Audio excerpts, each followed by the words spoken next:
ዝም በይ፣ ምንም አልሆነችም። እኔ አብቻለሁ እንዴ? አይ አላበድሽም፣ ምንም አልሆነችም። በጣም ደህና ነሽ። እንዴ እንደውም ውጭ ላይ ነግርሽ። እሺ መጣሁ። ቆይ ምን አባሽ አስበሽ ነው? አልገባኝም ቃልዬ።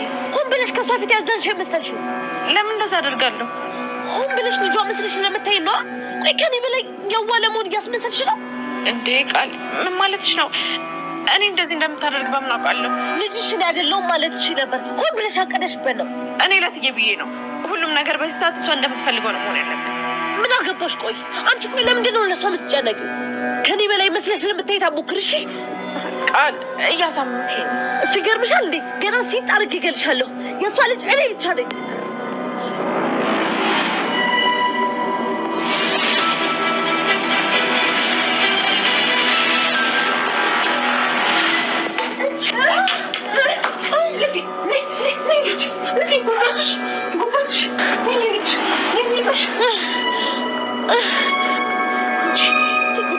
ልጄን የምታንቂያት እሷ እኮ ያንቺ ልጅ አይደለችም። ዝም በይ እሷ የኔ ልጅ ናት። የኔ ልጅ የኔ ብቻ። ምንድን ነው እሱ? ንገሪ። መቼም ተማክረን መፍትሄ እንመጣለን። ጠዋት አንድ ስልክ ተደወለልኝ። ከዛ በኋላ ደግሞ ሰላም የብሌን ትክክለኛ እናት እንደሆነች ነገር። ቆይ እንዴት ነው ወላጅ እናቷ መጣለች አልተባለም? እሷን ተያት፣ ለብር ብላ ነው። የውሸት እናት ናት። ታዲያ ይሄስ እውነት ባይሆን? እኔም እንደዛ እያሰብኩ ነው። ሁሉም ነገር እኮ ማግኘት የምንችለው እሷ ጤና ስትሆን ብቻ። ሌላ ይቅር፣ ይህንን ቤት እንኳን ማግኘት የምንችለው እሷ ጤና ስትሆን ብቻ። ካበደች እንግዲህ ከሰር ማለት ነው። በጣም ደስ የሚል ቦታ። እኔ እና አንቺ ካጎቴ ጋር ሆነ ተዝናንተን እንመጣለን። እሺ ደስ ይለኛል። ግን ምን ያህል ቀን ነው የሚያስቆያት? ስንቴ ነው የምነግርሽ? እስኪ ሻላ እዛም ቆይቶ አይቀርም።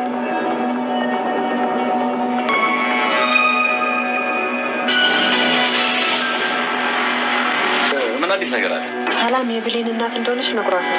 ምን ነገር እጅግ በጣም የሚያናድደው ነገር እንግዲህ የወይዘሮ ገነት ማለት ነው ጉረቤቷ ሁሉ ነገሯ። ምክንያቱም እንግዲህ ቡና እየጠጡ ምን እያሉ ብዙ ነገሮች እያሳለፉ ሚስጥሯን አሳልፋ የምትነግራት ጉረቤቷ በስተመጨረሻም የአቶ በኃይሉ ግለሰብ ሆና ተገኝታለች ማለት ነው። ምክንያቱም እንግዲህ ያው ወይዘሮ ገነት እያንዳንዱ የምትነግራትን ሚስጥር ወይንም ደግሞ የተፈጠረውን ነገር እሷ ደግሞ እየወሰደች ለአቶ በኃይሉ ለብር ብላ ታቀብላለች ማለት ነው። እና እንግዲህ የራስ የሆነው ሰው በምንም ነገር የማጠረጥሩት ሚስጥረኛ ነው ብላችሁ የምታወሩት እንግዲህ የእናንተን ነገር እንዲሁም ደግሞ ክፉ ነገር ለሚያስብላችሁ ሰው አሳልፎ እንደ መስጠት በጣም ከባድ ነገር የለም ማለት ነው። እና ጉረቤቷ በጣም ነው እየገረመችኝ ሆነን ለመናገር ማለት ነው። እና ይህን ነገር በጣም ለወይዘሮ ገነትና እንዲሁም ደግሞ ለብሌን በጣም ከባድ ነገር ነው። ከዚህ በፊት ብሌንን በማጽናናት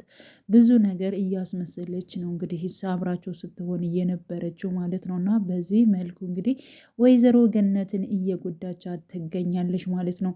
አሁን ላይ እንግዲህ ሰላም እጅግ በጣም ስላመማትና ያው ማስታወስም ሆነ ምንም ነገር አችልም። ስለዚህ አቶ በኃይሉ ደግሞ ይህ ነገር በጣም ለኛ ከባድ ነገር ነው። ምክንያቱም የእሷን ንብረት የእሷን ቤት ወደ ራሳችን ማዞር የምንችለው እሷ ጤነኛ ስትሆን ብቻ ነው።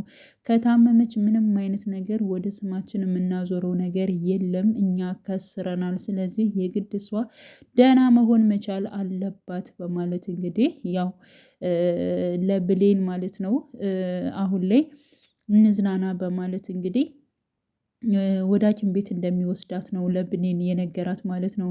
እና ለቃል ግን ምንድን ነው ያለው? በቃ እሷ የግድ ደህና መሆን አለባት። እሷ እንደዚህ ከታመመች እሷ እንደዚህ ከሆነች የእሷን ነገር በምንም ነገር ልናገኘው አንችልም። ስለዚህ አሁን ላይ ወይዘሮ ሰላም የፈለገችውን ነገር የምትለውን ነገር እሺ በማለት ደህና እንድትሆን ወደ ራሷ ጤንነት እንድትመለስ ማድረግ ማገዝ መቻል አለብን በማለት እንግዲህ አሁን ላይ ያው ወይዘሮ ሰላምም ልጄ ብሌን ነች ብላ ነው የምታስበው ማለት ነው። ስለዚህ ብሌን ደግሞ ወይዘሮ ሰላም ስላሳዘነቻት ሁኔታዋ እንዴ አሁን በቀደም ደህና የሆነ ስትዩ አሁን እንዴት እንደዚህ ሆነች የሚለው ነገር እጅግ በጣም እያሳሰባት ስለሆነ ምንድን ነው ያደረገችው? በቃ አሁን ላይ እሷ የፈለገችውንና የምትፈልገውን ነገር ማድረግ ነው ያለብን በማለት እንግዲህ ወስናለች ማለት ነው። ስለዚህ ልጄ ነች ስትላት ራሱ ማለት ነው እየተጠጋቻት ነበረ ማለት ነው። እና አሁን ላይ እሷ ያለችውን ነገር እሷ የፈለገችውን ነገር ከማድረግ ወደ ኋላ አትልም ማለት ነው። በዚህ የተነሳ እንግዲህ ቃል እጅግ በጣም እየተናደደች እየተበሳጨች ትገኛለች።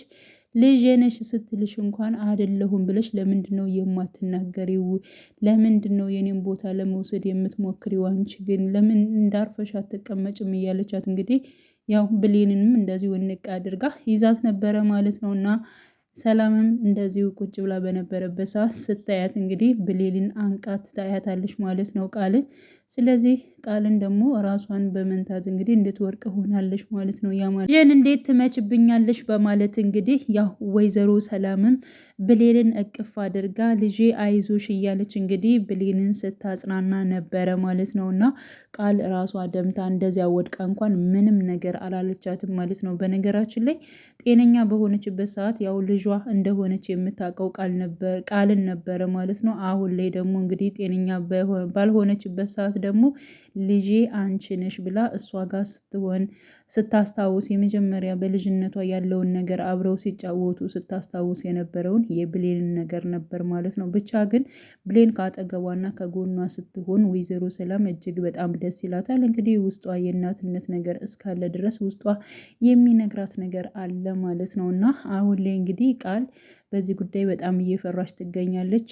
ያው ማለት ትክክለኛ ልጇን ካወቀች እኔ ያልቅልኛል፣ እኔ የዚህ መሆን እስካሁን ያሳለፍኩት ነገር ያለምንም ጥቅም ባዶ ሆንኩኝ ማለት ነው፣ በፍጹምማ ይህ ሊሆን አይችልም እያለች እንግዲህ እሷም በበኩሏ ማለት ነው እየተበሳጨች ትገኛለች።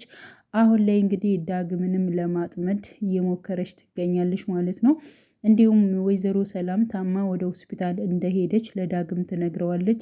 እናቴ እንደዚህ ሆናብኛለች፣ እኔ በጣም ፈርቻለሁኝ በማለት እንግዲህ ያዘነች እና የከፋት በመምሰል እያለቃቀሰች ትገኛለች ማለት ነው። ዳግምም ለማባበል ሞክራል። አይዞሽ በቃ ወደ ራሷ የምትመለስበት ጊዜ ቅርብ ይሆናል እና ምንም አትሆንም፣ አይዞሽ አንቺ ብቻ ጠንክሪ እያለ ያው ቃልን ሲያጽናናት ነበረ ማለት ነው። እና አሁን ከአንተ ጋር መቀመጥ እፈልጋለሁ በማለት እንግዲህ ወደ እሱ ደርቦ ነበር የገባችው ማለት ነው።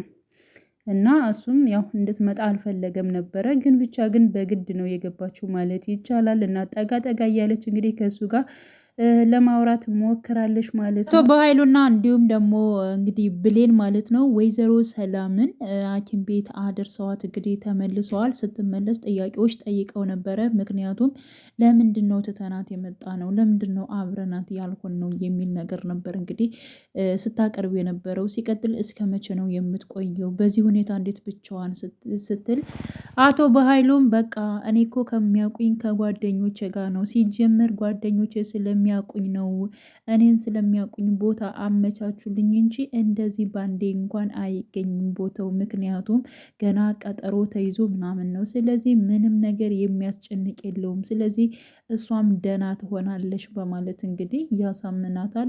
እሷ ግን አልተዋጠላትም። ምክንያቱም ትናንትና ከትናንት ወዲያ ሰላም የሆነች ደህና የሆነች ሰው እንዴት አንዴ ባንዴ እንደዚህ ትሆናለች? ምን ተፈጥሮ ነው? እኔም ማላቀው ሌላ የተደበቀ ነገር ይኖራል በእርግጠኝነት በማለት እንግዲህ እያሰበች እያንሰላሰለች እንዲሁም እያዘነችላት ትገኛለች ብሌን ማለት ነውና ቀጥታ ወደ ቤቷ ነበር የተመለሰችው። ወደ ቤቷ ስትመለስ ደግሞ ዳግምና ቃል እንደዚሁ ማለት ነው ከዳግም መኝታ ቤት ነበሩ ማለት ነው። እንዲሁም ቃል ለመሳም ያው ዳግምን ስትጠገው ነበር ማለት ነው። በነገራችን ላይ ብዙ ነገሮችን ለማሳሳት በጣም ብዙ ጥረት ነገሮችን ታደርጋለች ቃል ማለት ነው። በአሁኑ ላይ ግን እውነት ለመናገር የተሳካላት ይመስላል። ምክንያቱም ያው ብሌን እንድታያት ነው የምትፈልገው ማለት ነው። እና በሩን ይዛ ልከፍት ስትል ነበር እንግዲህ ፓርቱ ላይ እያቆመው ማለት ነው። ምን ሊፈጠር ይችላል የሚለውን አብረን በጉጉት የምንጠብቀው ይሆናል። ሌላው እንደውሳ የማንገምተው ነገር ምንድን ነው እንግዲህ ወይዘሮ ገነት የሆነችው ጓደኛ ተብያዋ ወይንም ደግሞ ጎረቤት ተብያዋ ሁሉ ነገሯን የምታወያያት ሁሉ ነገሯን የምትነግራት ሚስጥሯን የምታካፍላት ማለት ነው የወይዘሮ ገነት ጓደኛ የአቶ በኃይሉ ግለሰብ ነች ማለት ነው። እያንዳንዱ ወይዘሮ ገነት የምትነግራትን የተፈጠረውን ነገር ወስዳ ለእሷ ስትነግራት እሷ ደግሞ ወስዳ ለአቶ በኃይሉ ታወራለች። ያው እንግዲህ በገንዘብ ስለምትገዛ ነው ይሄንን ነገር የምታደርገው ማለት ነው። እንደዚህ መጥፎና ተንከስስ የሆኑ ጓደኞች ወይንም ደግሞ ባልንጀሮች ሲኖሩ እጅግ በጣም ከባድ ነው የሚሆነው ማለት ነው። እናንተ ሚስጥሬ፣ ያ ሰው ለእኔ ታማኝ ነው፣ ለሰው ለእኔ ያስብልኛል፣ ጥሩ ሰው ነው ብላችሁ ጠብቃችሁ እነሱ ደግሞ በኋላ እየገዘገዟችሁ ነው ማለት ነው እና በጣም ከባድ ነው። ያላሰባችሁት ያልገመታችሁት ሰው እናንተ እንድትወርቁ የሚያደርግ ብዙ ተንከስስ የሆነ ግለሰብ ነው ያለው ማለት ነው እና ብቻ ልቦና ይስጠን፣ ታማኝ ለመሆን እንሞክር። ከእንደዚህ አይነት ሰው ፈጣሪ ጠብቀን ከማለት ውጭ ምንም ማለት አይቻልም ማለት ነው እና ሁሉን ነገር እስከ ዛሬም እሷ ነች ነገሮችን የምታፈርሰው ማለት ነው እና ወይዘሮ ገነት ደግሞ እንግዲህ የሚስቴን ጓደኛዬ ነች ሁሉ ነገር ነች ብላ እንግዲህ ሁሉን ነገር እያወያየቻት እሷ ደግሞ በጀርባ እየወጋቻት ትገኛለች ማለት ነው። እንግዲህ በእርግጠኝነት ይህንን ነገር የተናገረው ሳሚ ነው በማለት እንግዲህ አቶ በኃይሉ ከሳሚ ጋር ማለት ነው ሌላ ችግር ውስጥ ነው የሚገቡት እና የጊዜ ጉዳይ ነው እንጂ ያው ወይዘሮ ሰላምና እንዲሁም ደግሞ ብሌን እናትና ልጅ መሆናቸው የሚታወቅ ጉዳይ ነው። እንዲሁም ደግሞ ዳግም ከወይዘሮ ገነት ጋር ከእናቱ ጋር እንደሚገናኝ እርግጥ ነው። ግን ያው ብዙ ነገሮች ይፈጠራሉ፣ ብዙ ነገር ችግር ነገሮች ይደርሳሉ። ያ ነገር ሁሉ ያልፍና እንግዲህ የደጎች ጊዜ ይመጣል ማለት ነው። ምክንያቱም ክፉ ሰሪዎች መጨረሻቸው ውድቅ ስለሆነ ማለት ነው እና አቶ በኃይሉም ቃልም እንደዚሁ በቃ ነገር የሚሰሩትም የራሳቸውን ነገር ማለት ነው የስራቸው ይከፈላቸዋል ማለት ነው እና በስተመጨረሻም እንግዲህ ነገሮቹ ያው እናትና ልጅ ሁለታቸው እንደሚገናኙ እነሱም ድል እንደሚያደርጉ ተስፋ እናደርጋለን።